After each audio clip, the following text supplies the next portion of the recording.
সালাম আলাইকুম। আশা করি সব ভালো আছেন।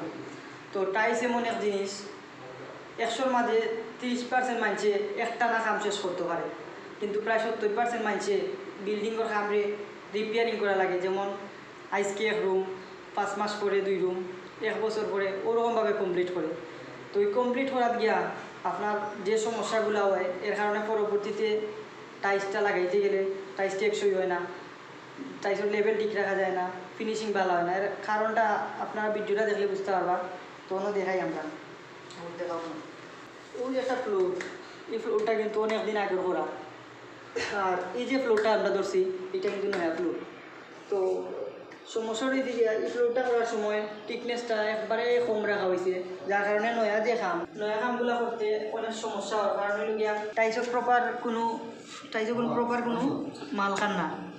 তো টাইলস যদি প্রপারভাবে মাল না খায়, তো আপনারা ওটাও একটা ঝুঁকি থাকে, টাইলসটা লং টাইম লাস্টিং করতো না, এগুলো স্বাভাবিক।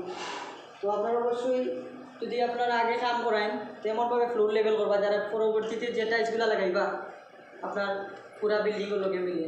আপনারা দেখুক গাছেন টাইলস লাগাইলেও শেষ, মানে ওই যে আমরা টাইলস লাগাইলাম শেষ, পুরা সব মাল আর বেস্ট হবে। কিন্তু আপনার কামটা টেকসই দিলে আপনি লেবেলিং করে কাম করবা। দেখুক আমরা ফিটিং করি আর